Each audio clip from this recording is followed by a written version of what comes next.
Coach Koch? Hi. You mentioned in one of your responses that you spent about 30% of your time on structural types of thinking. And recently, I believe it's even ran today, the San Francisco Chronicle is running a series about women in computer sciences and technology in the whole industry. Is that something that rises to your attention in the sense of what's going on either at Stanford or the industry? Yeah, sure. I think computer science is the discipline with the sad story about women in science and technology. And the reason I say it's the sad story is that there was a time when women were better represented in the field than they are. It's beginning to change now, but let's say than they were even just a couple years ago. And what happened in the field?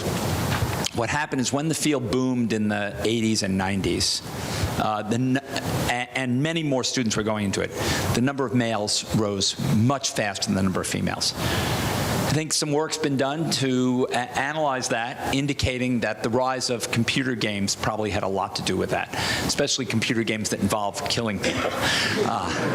That seem attractive to young boys, but young girls are smarter than that. Now there seems to be a rebalancing and a rise in women, and I think it is partly driven by social media becoming the dominant use of computing and young women being much more communicative and interactive with a larger network of friends. So now we see women rising to it. And I think the notion that this was ever about capability or anything else, certainly there's stereotyping that goes on. There is absolutely stereotyping that goes on. And I've sat in K-12 classrooms and watched a teacher who was having problems with the computer, which didn't exactly set the right model for the students to begin with, but then call on a set of boys to come up and help her fix it, right?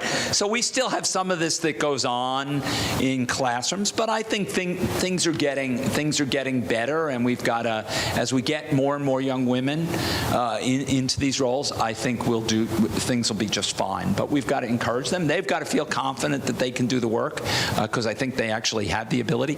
There's another thing we see, particularly in introductory courses that we've seen. Women will come in to a course in physical sciences, mathematics, engineering, where they're typically going to be outnumbered in college. And there'll be a handful of them, and the class will be full of guys. And this do I belong in this kind of issue comes up, and when they get their first tough test back, then they begin to question whether or not they belong there. These are easily things that are easy to overcome by building a network, building some mentorship into the system, and I think increasingly we see schools really focused on this.